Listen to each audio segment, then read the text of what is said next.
নমস্কার বন্ধুরা, কেমন আছো তোমরা সবাই? আশা করছি সবাই খুব ভালো আছো আর আমিও ভালো আছি।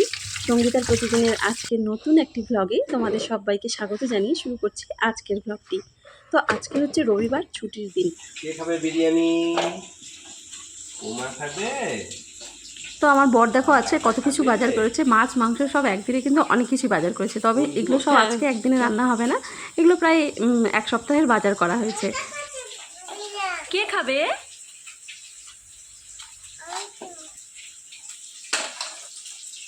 এখানে মাছটা ভাজছি, সকালে করব মাছের ফোড়ন ঝোল, কাতলা মাছের ফোড়ন ঝোল।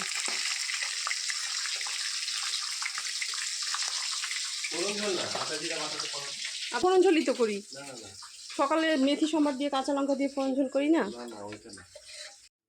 তো আমার বর আবার বলছিল যে একটু মশলা টশলা দিয়ে মাছের ঝোল করতে। তো আমি বললাম যে সকালের খাবার খাওয়া, তো সকালের খাওয়াটা একটু হালকা পাতলাই খাও।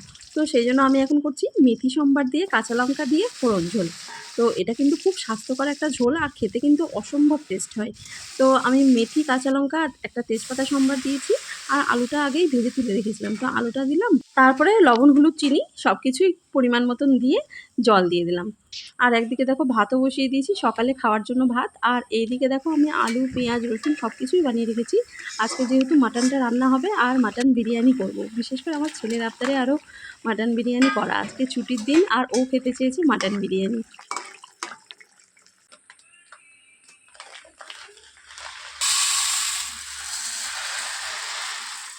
এদিকে মাছের ঝোলটা ফুটতে থাক, তো ততক্ষণে আমি বিরিয়ানির চালটা ধুয়ে নিই। তো বন্ধুরা, আজকে আমি তোমাদেরকে দেখাবো বাড়িতে সব রকম উপকরণ না থাকা সত্ত্বেও আমি কিভাবে সুন্দর বিরিয়ানি রান্না করি। তো বাড়িতে ছিল বেশ কিছু বাসমতি চাল। তো অনেক দিন আগেই চালটা ছিল, তো ভুলে গেছিলাম যে চাল আছে বাড়িতে। তো খুঁজে খুঁজে দেখলাম যে হ্যাঁ, বাসমতি চাল কিছুটা আছে। তো বরকে বললাম যে বাসমতি চাল আর তাহলে কিনতে হবে না, বেশ কিছু বাসমতি চাল আছে, এটা দিয়েই হয়ে যাবে। এই তো চলে এসছে। এই তো চলে এসছে। ভাত কি খাবি? গরম গরম বাবা, গরম। আজকে হেলদি হেলদি মাছের ঝোল, একদম হেলদি। সকালে সকালবেলার হেলদি মাছের ঝোল। গরম মা, মা, সাংঘাতিক গরম। দেখি তো আদি মাছ খায় নাকি? হ্যাঁ, আদি তো মাছ খাচ্ছে। কেমন হয়েছে বাবা? উমা কি জল খায়?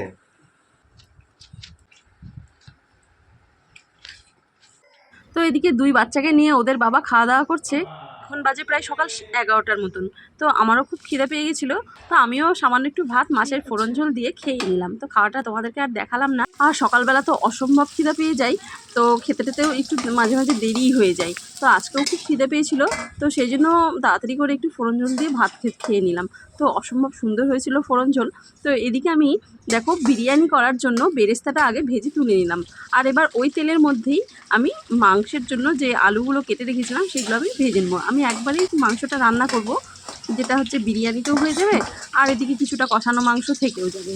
তো এদিকে দেখো বিরিয়ানির ভাতটাও হয়ে গেছে। তো হ্যাঁ, বিরিয়ানির ভাতের জন্য কিন্তু আমি কী কী দিয়েছিলাম সেটা তোমাদেরকে বলিনি। তো আমি সেখানে দিয়েছিলাম গোটা এলাচ, আর মানে বড় এলাচ, আর দিয়েছিলাম কয়েকটা ছোট এলাচ, আর শামরিচ দিয়েছিলাম, আর দিয়েছিলাম গোটা লবঙ্গ আর গোটা গোলমরিচ। এই কয়েকটা জিনিস আমি ওই ভাতের মধ্যেই কিন্তু দিয়ে দিয়েছিলাম, আর সামান্য একটু নুন দিয়েছিলাম। তো ভাতটাও দেখো হয়ে গেছে। আর এদিকে দেখো আমি মাংসের জন্য এদিকে পেঁয়াজ, রসুন, তারপরে যা যা মশলা লাগে, জিরা, আদা, লঙ্কা বাটা, টমেটো, লবণ, হলুদ সব কিছুই সব একসাথে দিয়ে দেখো মশলাটাও আমি কষিয়ে নিচ্ছি।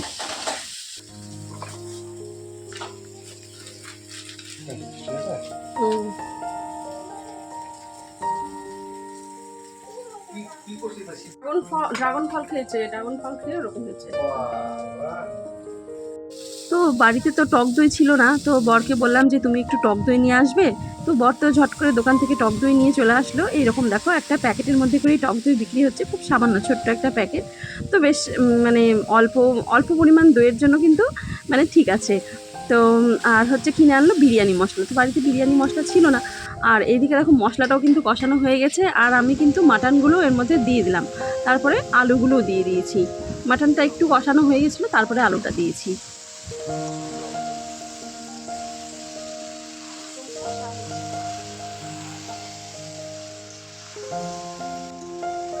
মাংস রান্নার সময় কিন্তু বড় চলে এসছে রান্নার কাছে একটু কষানো খাবে জন্য, যে কষানোর সময় কিন্তু খেতেই হবে, মানে বিশেষ করে আমার বর ভালোবাসে, আমার ছেলেও ভালোবাসে, না আমরা সবাই ভালোবাসি, তো এক পিস করে কষানো মাংস খেলেও বেশ ভালো লাগে।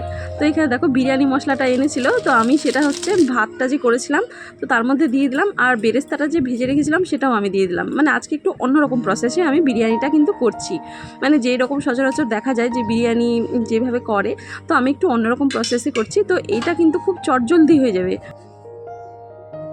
তো আজকে আবার বিরিয়ানিতে আমি ডিম দিচ্ছি না, তো আমার ছেলেকে বললাম যে বাবা আমি কিন্তু ডিম দেবো না, চলবে? তো ও বললো যে হ্যাঁ হ্যাঁ চলবে। মানে বিশেষ করে বিরিয়ানি খাওয়া নিয়ে কথা, কারণ ও বিরিয়ানি খেতে খুবই ভালোবাসে আর আমারও খুব প্রিয়। তো দেখো আমি এখন সসপ্যানের মধ্যে ঘিটা মাখিয়ে নিয়েছিলাম, তারপরে দিলাম হচ্ছে মাংসটা, সবার আগে মাংসটা দিলাম। এবার মাংসটা যেহেতু একটু ঝোলঝোল মতন আছে সেই জন্য সবার আগে সেটা দিলাম, না হলে বাই চান্স যদি ভাত তলায় ধরে যায় সেই জন্য আমি আগে সেটা দিলাম। তো তারপরে হচ্ছে বিরিয়ানির ভাতটা দিয়ে দিলাম, তারপরে দেখো আবার মাংসের লেয়ারটা দিচ্ছি। ও হ্যাঁ, তার আগে তো আমি দিলাম কেশর ভেজানো দুধটা, সামান্য একটু কেশর ছিল তো দুধের মধ্যে দিয়ে রেখেছিলাম, তো সেই দুধটা আমি এখন দিয়ে দিলাম। তো বন্ধুরা বিরিয়ানি করার জন্য তো আরও প্রচুর উপকরণ লাগে, যেমন গোলাপ জল, কেওড়া জল, মিঠা আতর, আরও অনেক কিছুই লাগে। তো বাড়িতে কিন্তু সেগুলো কিছুই ছিল না, আর বিশেষ করে আমার বর আমার ছেলে মানে ওই সমস্ত যে দিলে না একটা উগ্র গন্ধ হয় না, তো সেই গন্ধটা না পছন্দ করে না, মানে আমারও কিন্তু খুব একটা ভালো লাগে না। তো সেই জন্য না ভাবলাম যে থাক, নেই তো নেই, তো যা আছে বাড়িতে সেটা দিয়েই করি। তো এইভাবে দেখো একটা শিল দিয়ে আমি চাপা দিয়ে দিলাম, আর কোনো রকম কিন্তু আটা টাটা দিয়ে আমি জোড়া লাগাইনি, জাস্ট নর্মালি একটা থালা দিয়ে চাপা দিয়ে তার উপরে শিল দিয়ে রেখে দিয়েছি। তো বন্ধুরা স্নান টান করে তো চলে এসেছি, তো এখন বাচ্চাদেরকে বিরিয়ানি খেতে দেবো সবার আগে। তো এই যে দেখো তোমাদেরকে দেখাই কেমন হয়েছে। তো এই যে দেখো আমি এইভাবেই ঢাকা দিয়ে রেখে দিয়েছিলাম, একদম আধা ঘন্টা প্রায় ঢাকা দেওয়াই ছিল এইভাবে। তো গ্যাসের হিটটাকে প্রথমে 5 মিনিটে হাই ফ্লেমে রেখেছিলাম, তারপর 5 মিনিট লো ফ্লেমে রেখে গ্যাসটা বন্ধ করে দিয়েছিলাম, দিয়েই আমি স্নান করতে চলে গেছিলাম। তারপরে একদম আধা ঘন্টা পরে আমি এটা ঢাকনাটা খুললাম। তুমি খাবা নিজে নিজে? মা তুমি নিজে খাবা? গরম আছে তো।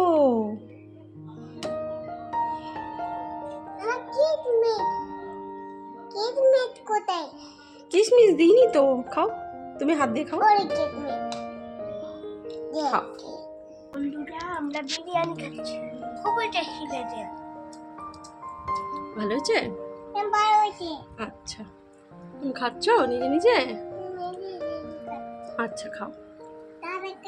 বন্ধুরা সব রকম ইনগ্রিডিয়েন্টস না থাকার পরেও কিন্তু বিরিয়ানিটা খুবই সুন্দর হয়েছে খেতে। আর দেখো বিরিয়ানিটা কিন্তু ঝরঝরেও হয়েছে, মানে পাত্রটা কিন্তু একটু ছোট হয়ে গেছিলো, তবুও কিন্তু তলায় ধরে যায়নি, আর খুবই সুন্দরভাবে বিরিয়ানিটা কিন্তু হয়ে গেছে। তো বন্ধুরা তোমরাও যদি চাও আমার মতন কিন্তু চটজলদি কিন্তু এইভাবে বিরিয়ানি করতে পারো। আর যদি তোমরা এরকম মানে উগ্র গন্ধ না চাও, তো কোনো কিছু না দিয়েই এইরকম সাধারণভাবে বিরিয়ানি কিন্তু করতে পারো। তো আমার বাচ্চাদের তো খুবই পছন্দ হয়েছে বিরিয়ানি, আমার বড় এসে রাত্রিবেলা খেয়েছে। তো বন্ধুরা ভিডিওটি কেমন লাগলো অবশ্যই একটি কিন্তু কমেন্টে জানিও, আর ভালো লাগলে একটি লাইক করো, আর আমার চ্যানেলটি সাবস্ক্রাইব করে আমার পাশে থেকো।